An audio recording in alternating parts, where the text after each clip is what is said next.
Olá, muito boa noite. Eu quero aqui fazer o trabalho da faculdade da Batista Pioneira de Juí.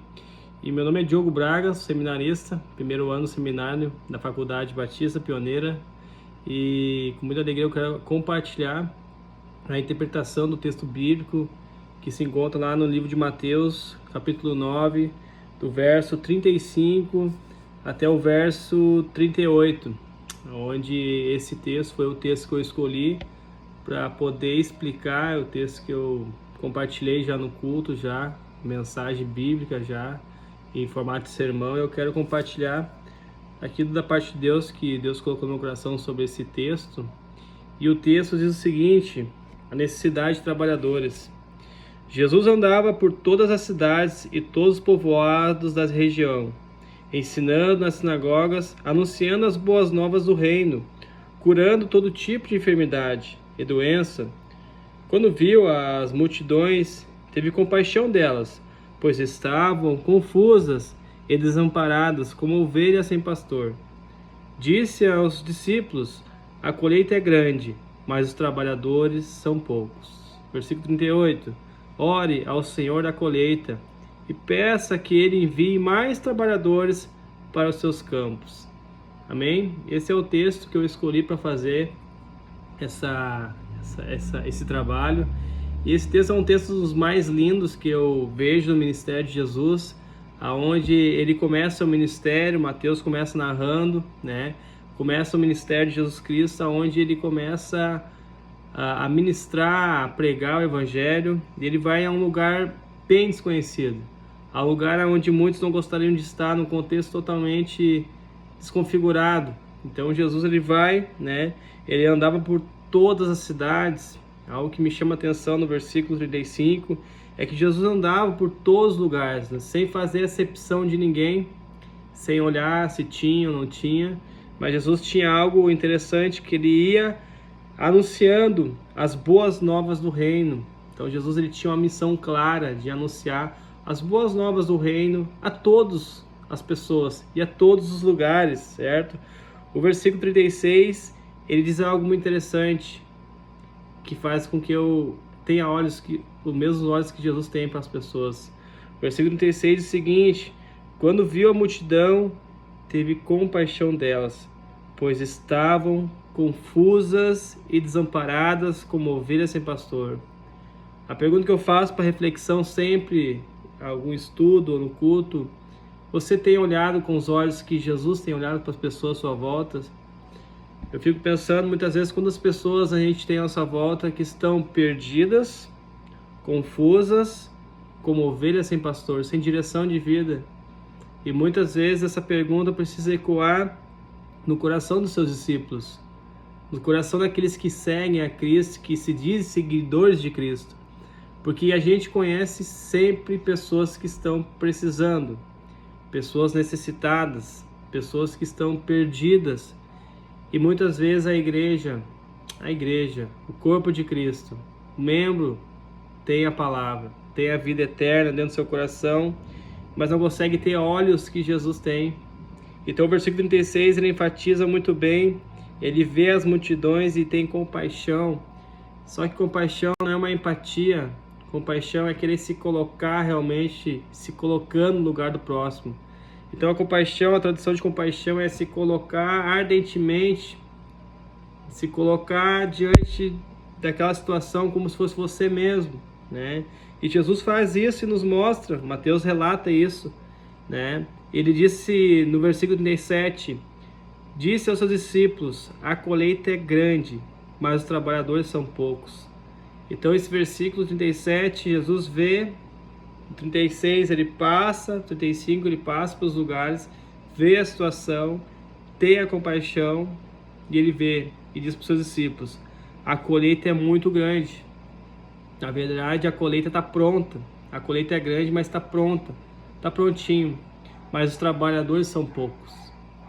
E hoje a gente vê tantas coisas a ser feitas no nosso mundo, tantos lugares onde podemos alcançar espaços para compartilhar, para poder colher aquilo que Deus já plantou. Só que muitas vezes a igreja se limita, se retrai E a gente precisa ter essa percepção de compaixão mesmo, se colocar no lugar do perdido. Porque muito tempo atrás, ou pouco tempo atrás, o perdido era eu e você. E muitas vezes nós esquecemos disso e acabamos esquecendo da missão principal, que é de ir aos lugares onde Jesus vai, pregar o evangelho, levar as boas novas como Jesus levou, e olhar com os olhos de Cristo aqueles que mais precisam. E os que mais precisam muitas vezes não estão longe, mas estão perto da gente. Muitas vezes nosso amigo do trabalho, nosso colega do trabalho, né, da faculdade, muitas vezes, do trabalho, dos nossos vizinhos, perto, nossos parentes. Muitas vezes nossos parentes estão precisando que a gente olhe para eles com olhos de amor, olhos de compaixão, e esteja disponível a fazer a obra que o Senhor nos deu. Então esse texto ele nos releva muitas coisas, e o Senhor fala que a seara é grande, há muito o que ser feito, há muito o que fazer, mas poucos trabalhadores. Mas eu acho interessante que no versículo 38 tem a chave desse versículo, dessa passagem. Jesus diz o seguinte, 38, ore ao Senhor da colheita e peçam que Ele envie mais trabalhadores para o seu campo. Então isso me faz entender, e o texto revela isso, que quem envia é o Senhor, mas quem pede é a gente. Quem pede somos nós, os discípulos. Então muitas vezes na igreja, a igreja não prospera, não cresce, porque a gente não está orando, não está pedindo, Senhor. Nós sabemos que há muito o que fazer, mas nós não clamamos pedindo pessoas. Muitas vezes pedimos que Deus envie almas, mas quem irá cuidar dessas almas?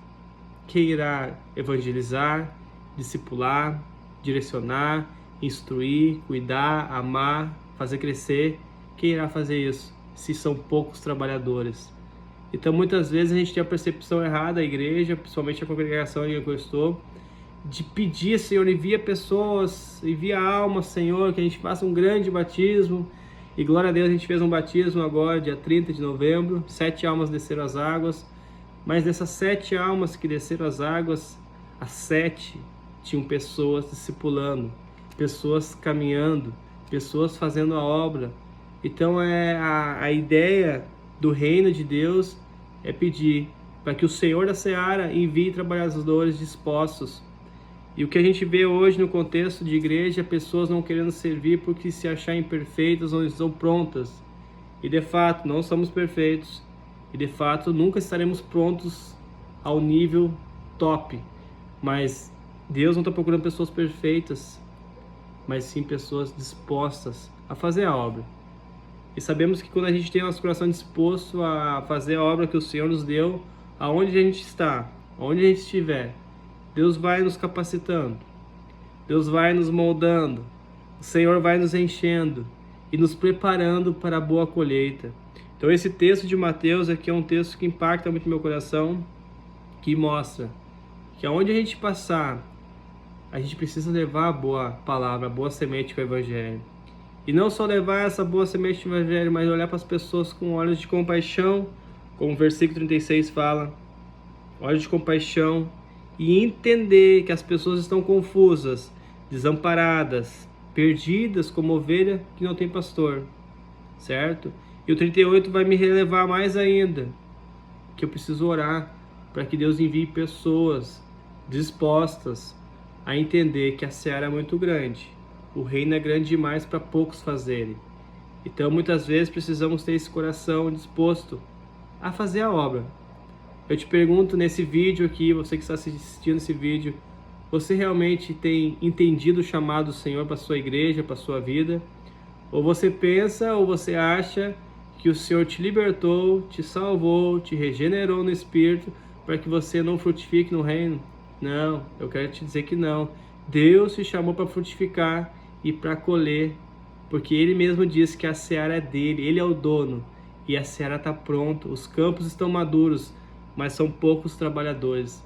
Então o desafio que eu te dou, você que está assistindo esse vídeo ou posteriormente assistir, olhe para a sua vida com Deus. Será que realmente você tem frutificado no reino, na seara do Senhor? Ou você é apenas um espectador, passivo, vendo as pessoas confusas, perdidas e não faz nada?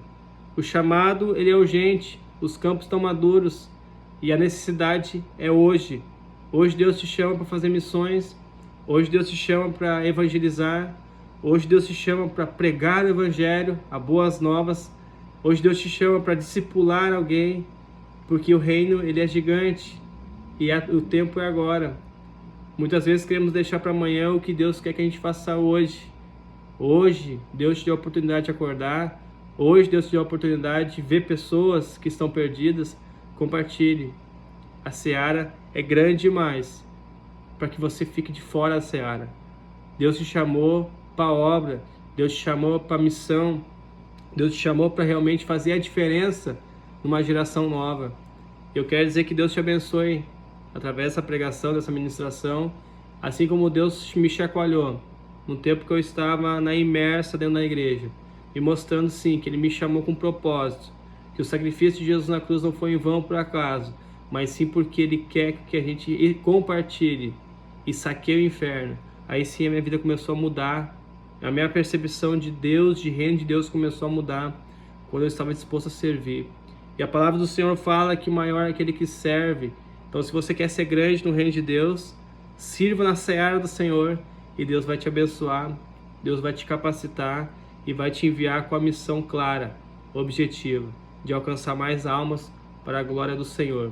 Que Deus te abençoe. Eu quero fazer uma oração final, para fechar essa mensagem. Porque a palavra de Deus ela é linda, ela é completa, ela é perfeita e ela nos leva a tomar uma decisão de servir, decisão de fazer a missão que Jesus continuou fazendo. Ele quer continuar essa missão através da minha vida e da sua vida. Amém? Querido Deus e Pai, obrigado, Senhor Deus, pela Tua palavra, Senhor. Obrigado, Deus, porque nós sabemos que o Senhor quer que a gente seja cooperador da Tua obra, Senhor. E eu te louvo, Deus, por esse tempo de faculdade, esse tempo de ministério, Senhor, esse tempo que a gente está nos formando, nossa formação pastoral, Senhor. E nós sabemos que não é somente para ter um conhecimento, mas sim para exercer esse conhecimento na Tua seara, Senhor. Então, Pai, me abençoa, Pai, a pessoa que está vindo esse vídeo também, Senhor, que ela venha a ser tocada, impactada, despertada, Senhor Deus, para um novo tempo, um novo momento. Na Tua presença, Pai, assim eu oro e te agradeço, em nome de Jesus. Amém? Amém. Isso aí.